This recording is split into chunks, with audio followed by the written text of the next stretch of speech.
PrepareForChange.net is owned and managed by a worldwide community of volunteer lightworkers who come together to guide humanity through its planetary transition, the event.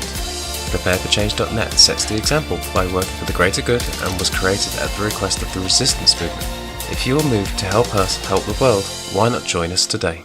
Prepare for Change brings truth so that we may change our ways into the path of grace instead of the path of slavery and destruction. Once we know, we can prepare ourselves for change and remember how to allow God's co-creative mind to assist us in making the best choices for all. Else, we will simply suffer the consequences of our inaction or unbalanced action, which is the result of ignorance. Confronting hard truths and being in service to others is the path we all benefit from. Our planet gives to us every single moment. Now it's time to give back to her. Come visit Prepare for Change to discover much, much more than you've been taught by the corrupt establishment, hell-bent on preying on your ignorance. Together, we can be the change we want to see in the world. Hey there, we're continuing our conversations here, day 2 of Portal of Ascension in Irvine, California. This is Prepare for Change, is information. We are collaborating with Portal to Ascension in our series of speakers that have been here speaking about Ascension issues all weekend long. I hope you're enjoying the content that we're producing. With me today, right now, is Adrian Vallera. Adrian Vallera and I have run into each other locally as SoCal boys. We've met in the desert previously. He's an avid UFO researcher, truth seeker, spiritual healer, has been practicing the healing arts before he actually began proper schooling, he just told me.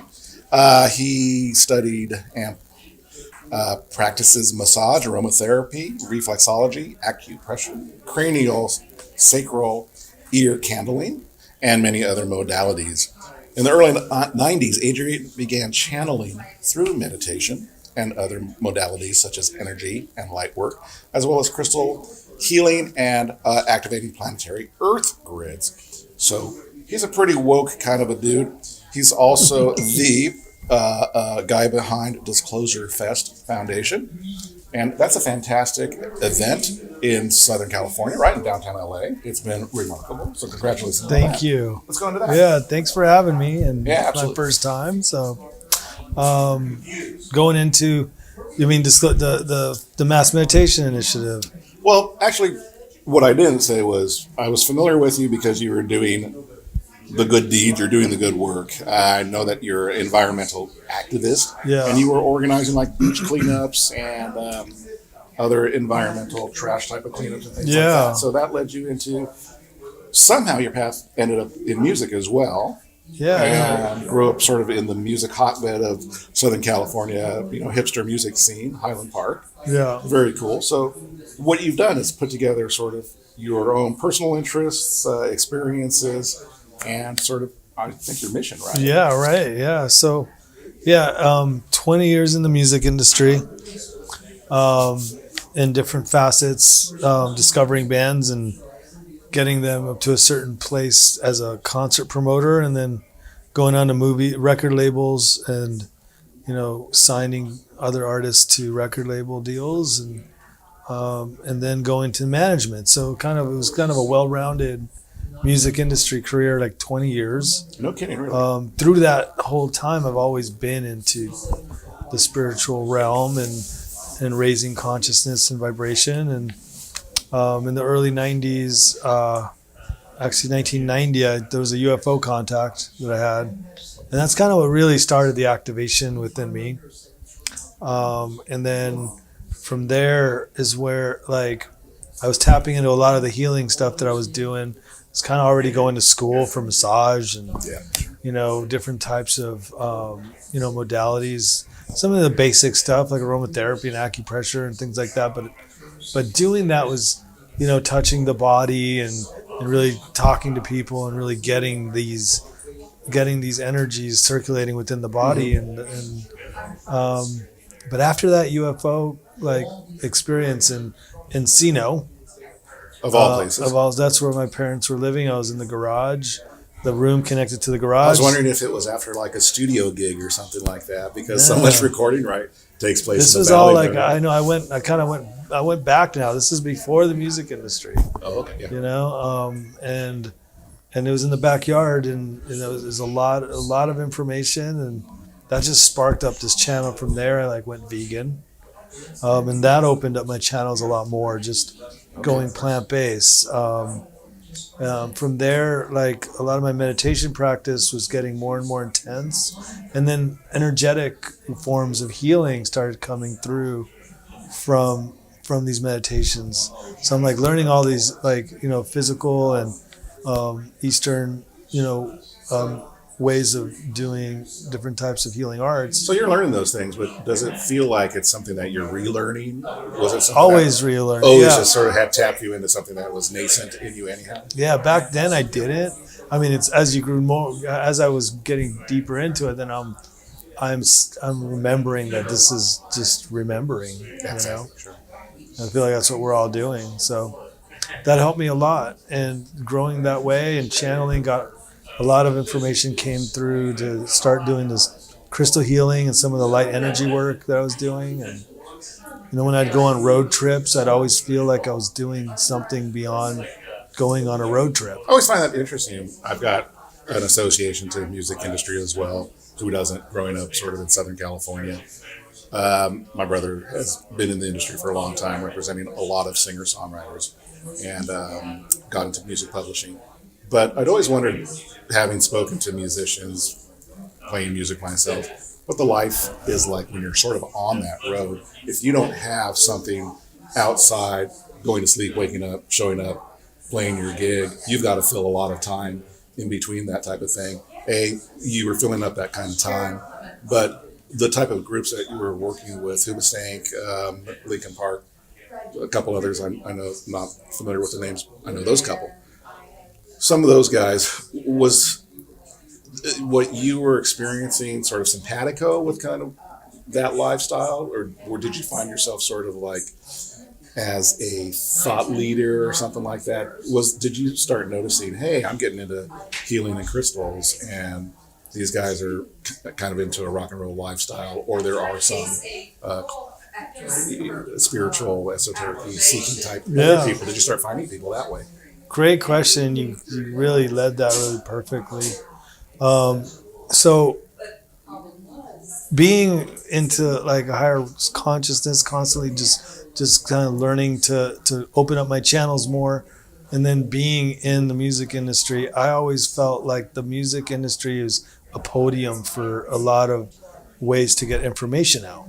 Right. So a lot of the bands I was working with, like System of a Down and like Incubus, specifically Brandon from Incubus, like we were very close always, and I'm bringing Brandon from Incubus to Bashar, and like we're going into, and he's just rocking it in those rooms, like super channeling. He's always been an artist, and he drew a lot of Pleiadian art. I felt was Pleiadian art, and I always felt like, talking to these artists, like, put this in your music, and be that podium for people, you have a channel. because this is one of the last few podiums out there to reach masses in a way doesn't have to be super controlled.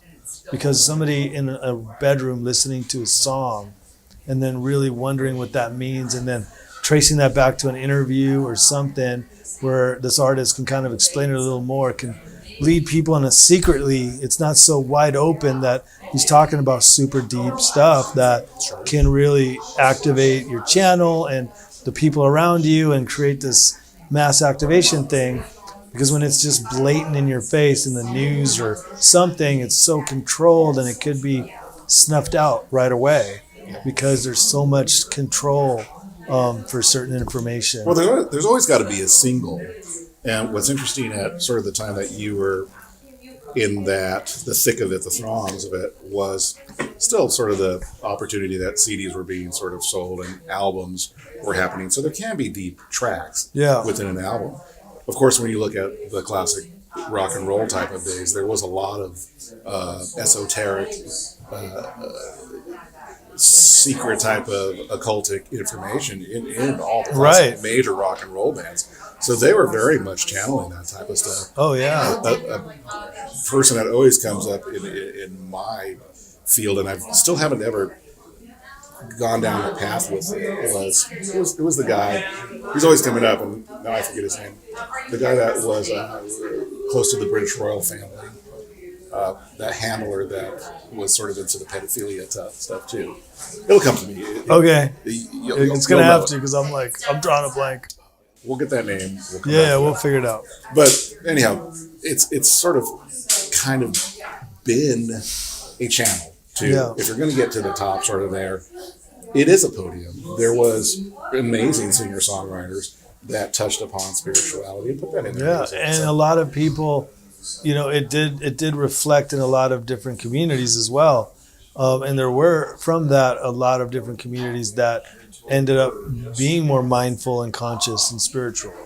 But there was a change and a shift after the 70s Yeah. into the 80s and 90s, where a lot of the music was very much controlled. A lot of the A&R guys at the labels that were making records would really try to stick to lyrical content that reflected, family and love, and just kind of the same kind of cookie cutter things people can relate to. And that was one of the issues, and that was so beautiful that I was able to get people like Brandon from Incubus or Serge from System of a Down and talk about these things, and also, Slipknot for a little while. It was another band I worked with for a while.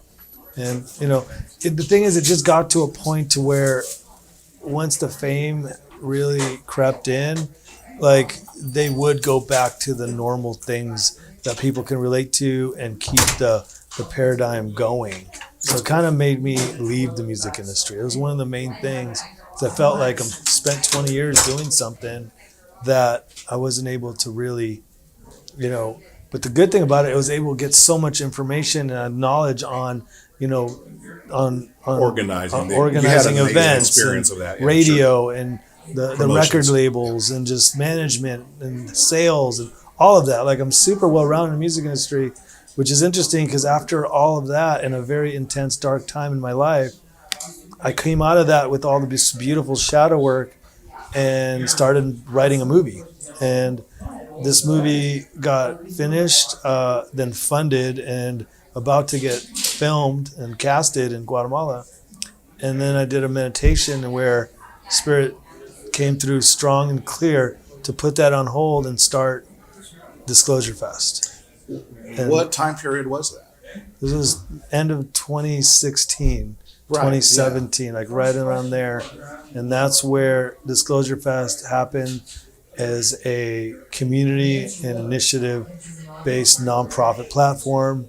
We started multiple initiatives. You mentioned the beach and river cleanup. We have our clean air initiative, which And is that's noble work, because being in Southern California, the beaches and rivers that you're talking about are pretty polluted. And we're talking about the LA River, and we're talking about homelessness being sort of a virus, kind of a plague in downtown LA right now. So you're doing great work in the City of Angels, and ironic that it's called City of Angels because it's also right next to Hollywood, and Yeah. sort of it's heaven and hell kind of on earth right now. At the same time, you have to watch the path that you're walking in. yeah. But so good for you. That's noble work. You are. Thank you. Yeah. So we started 4 initiatives, and those initiatives consisted of the Clean Air Initiative, which is our tree plantings, forest restorations when we were storing waterways, Yep. our beach and river cleanups initiative, which you mentioned, Feed Our Souls initiative, which is our homeless initiative. And we go into different Skid Row areas, different cities, and do these amazing little pop-up events for our homeless communities. We have our Starseed Initiative, which is one of our newer initiatives that came out in 2019. It's we go into children's schools and teach these different types of modalities: yoga, meditation, static dance, expression through sound and movement, all sorts of really amazing conscious, mindful activities to get children to start dealing with their shadow work early and raise their frequencies and vibrations. It's really fantastic to hear you talk about that, because we were just breaking for lunch and talking about how stressful a time it is right now we have sort of this 26,000 year cycle. You got 3 of those cycles. You got an ion all collapsing, converging right now in the Great Awakening. We're at the Portal to Ascension conference right now. Ascension is sort of exiting one paradigm shift to go into what we believe has prophesized it's going to be a great period of prosperity, but it's always darkest before the dawn. And those levers, systems of power, those controllers that have controlled us for millennia at the top of the pyramid are really going great guns and trying to put out their fear mechanisms out there right now. For us, for me, it seems like the ones really most affected are children because they're so impressionable. They're just sponges to energy and things like that. So how does that program work, and how do you get that into schools? Are they receptive to it? We've got over a dozen schools in LA and some starting in some of the other cities that we have chapters in. We have 5 cities we have chapters in. And it's recepting, it's being super receptive, and received very well because, I think it's just that time. I would say it's not that they would even know what that means, but it just seems like that. And it just seems that a lot of the schools we're going into, like for instance, on the 19th of November, we're going to be at the Crete Academy, which is a kindergarten through 6th grade, and half the children are homeless. Wow. And they're dealing with so many traumas. Some of them are in motels, some of them are on the streets, just seeing prostitution, drug addiction, mental illness, really horrible. They're witnessing rapes, they're witnessing violence, and these are children, so bringing them to an environment where they're going to be able to learn to be in a sound bath and to do ecstatic dance, which is moving the trauma and circulating this energy in your body. So what happens after we go through our shadow work and clear our trauma? It's amazing activations. So helping these children activate at such a young age, these are the light workers that are going to snuff out the darkness as we're slowly snuffing it out now. But the pure energy from children, once they reach this level and clear, some of the traumas they're dealing with, it's just powerful. Members of the Awakened community, prepare for change supporters and humanitarians alike. We desperately need your help and generosity more than ever. As regular listeners know, we proudly founded and finance an orphanage in Malawi, Africa, that relies on our community's efforts in their daily struggles. Please help us help them by giving a charitable donation today. Your donations will provide direct assistance to improve the lives of more than 530 orphans, infirms, and widows at our orphanage in Malawi. This assistance will change their lives for the better and help sustain them. Through love, care, and education, we strive to aid our orphans out of poverty and into abundance and freedom. We can only achieve these goals with your help. Prepare for Change supports over 530 needy at the orphanage, and their daily needs are dependent on us as an organization. We provide them with financial support on a weekly basis. The vision we have for our adopted orphanage is that we can raise enough funds to eventually cover all aspects of the children's welfare. This assistance includes healthcare, formal and informal education, food and security, suitable accommodations, and safe transportation. Please hear our calls and the children's calls for help at this crucial moment. It is only with your help that we can reach our goals. We are a 501c3 charity, so your donations are a tax write-off. To donate, please visit our website, prepareforchange.net, where you can do so in a variety of ways. You can find the donate button there or donate via PayPal directly to donations@prepareforchange.net. Your donations truly make a difference. Thank you. But I wanted to ask you about clearing out traumas in your own experience in your dark night of the soul. You mentioned that you did that happen sort of at that period where you left music industry? Yeah, And right then, in between. And then you even became more awake to it, having gone through it. What was the low? What was the highlight?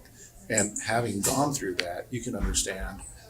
It's one of those things, you don't get it unless you experience it yourself. Yeah.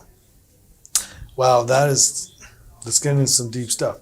So when I was going through my transformational episode, which is really unveiling the shadow, and really digging into that shadow, that is where you really find the past lives where you have not released so much trauma that's been recreated over and over throughout your timelines in so many multidimensional lives. So you get back to all these root lives where you've created so much trauma and entered into so many contracts with entities and other things, and that's when they all come through. So after you clear a lot of that trauma, then you're actually seeing and able to understand, like, okay, there was contracts I've entered into with entity attachments back when I reached such a low point in a past life during such an unbelievable trauma, and I've been carrying it with me through so many lives, and now it's there in front of me, and I can actually do the work to break those contracts and clear that trauma completely, and like step into this new reality of spiritual growth. And do you realize that this is the time, this is the now, this is the place to be doing that? Yeah, Sure. this is it. So going through those experience it, you end up with sort of a level of, growth. The three phases of growth are acquiring knowledge, acquiring the experiences, right? And then acquiring wisdom, getting to that point. So you're, as a wise person, sort of a sage. In our experiences, I've always had the sense that you were working things out, but had it pretty worked out. You're so positive and affirmative and action-oriented that unless you didn't have your shit together to some degree, to some level, and had worked out those things, you wouldn't be as activated kind of as you are. Is it easy to see in others, especially children, the work that needs to be done? Yeah, of course. And it's always different. A lot of people, like, I wasn't as active. I mean, I've always been somebody that would manifest things as like my human design kind of calls for. But honestly, it's been, I would say a lot of it has to do with like when I started being activated or remembering in the early 90s and opening up my channel, but through that time period, growing with this new frequency that the planet's been vibrating at. So now that I've been able to grow through a lot of that, so because I've been so acclimated to this growth, it made it so much easier, I think, for me. And a lot of people that are like getting like reawakened or remembering now, and they're opening up their channels when the frequency of the planet is so vibrant now. So it's causing a lot of distraction, a lot of distortion, mental illness. A lot of people don't feel like they're to be in their skin at the moment. So it's a little harder sometimes, but there's a lot of magic happening with people that are just instantly okay with this new frequency. Yeah, are you noticing that it's kind of a compression? Some people have talked about it as a compression field. And Yeah. it's just a cyclical thing that we're going through this field.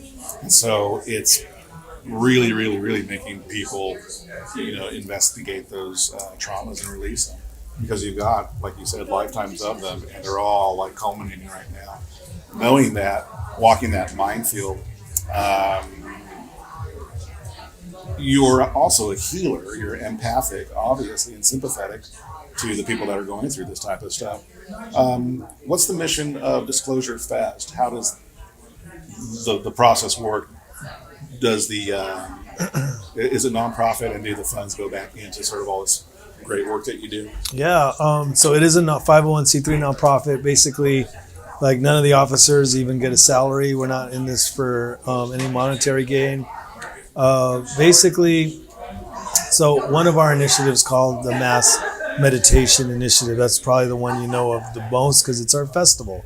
It's went from 4,000 to 10,000, now over 20,000 people. Here in LA, just happened in June. We've done it in other cities as well. It's tremendous success. It's a great festival, and the location is epic. Yes. And I don't know if you've seen what do they call it, UAPs or activity there, but every year I've been there, people are looking up in the sky and seeing stuff. Broad daylight. Yeah, you're greeted. You're welcome. You know? Yeah, You're broad getting daylight the seal of contact. approval. Yeah. Yeah, that was part of the vision, is to do mass meditation with mass sightings, and it's happening. But so basically, this event is made for the communities to come together, to experience workshops that can propel spiritual and growth, and to be part of a mass meditation that resonates our frequency past that park, around the world, activating as many people as possible. And then through that is really activating the Ascension Keys that are still dormant within you, that basically are all part of being of service. So each initiative is an activation as well. So our Clean Air Initiative, where you're planting trees and your hands are in the soil and you're asking our Great Mother to accept this sapling, and that's very much activating your Ascension Keys within your root chakra. Same with the beach and river cleanup. Your feet are in the sand. You're picking up the trash. You're communicating with our Great Mother. Our Homeless Initiative is a heart activation, seeing a reflection of each other within some beings that are what you would consider in programming the lowest of the low situations. Our Starseed Initiative is an Ascension Key that takes us back into our inner child, where we can really release so much trauma. Oh gosh, tell me about that. So each initiative is made that, and every year we have a new initiative. So 2020, we're starting our senior initiative. We'll be in the nursing homes, bringing sound baths and ecstatic dance, and energy work and sound baths. And this is connecting with our ancestors and releasing ancestral trauma within ourselves, but then helping people that feel forgotten. Oh, that's amazing. To let them know that they're not. That's amazing work, Adrian. Yeah.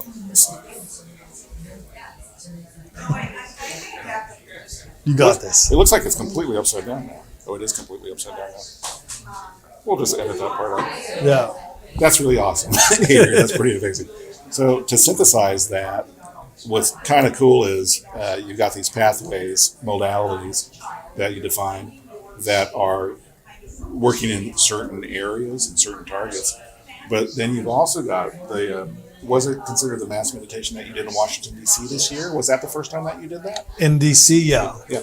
And so talk about the magic of consciousness, the magic of sort of group meditation, what the benefit is, and whether it's attributable to that event.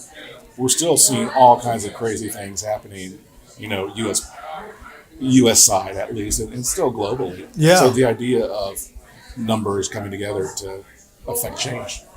Yeah, if you can get one or two people within a mass meditation to vibrate above a certain frequency, you can activate thousands of people vibrating below a certain frequency.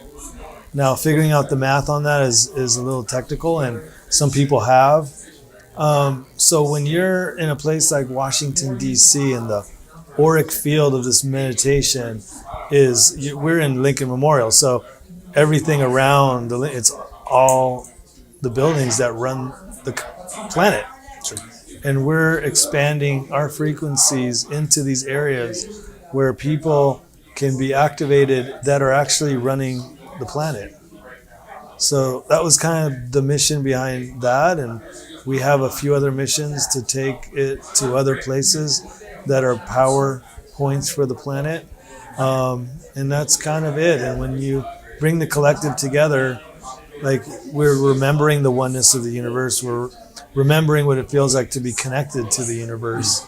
We're remembering we're a reflection of each other, and we're remembering that it's all from the heart center. The key to the whole universe is love. And if we can really get people together and remember that, it's quite a miracle. So the main place to find all your information is DisclosureFest.org. .org. Yeah, DisclosureFest.org. Come check us out. There we go. We'll check you out. I'm really, really glad that we finally got this chance to sit down and Yeah, talk. We same talked about here. it before. I wanted to get you in sort of our circle. We needed a little bit of time to organize ourselves. I admire how tireless you are doing what you do and doing the great work. It's pretty amazing. So hopefully we can do some more of this type of stuff in the future. I would love that, and we're all being of service. Yep. Thank you. Absolutely. Thanks so much. We hope you've enjoyed listening to our interview and found it informative. For further information, come and see prepareforchange.net. Please don't forget to like, subscribe, and share.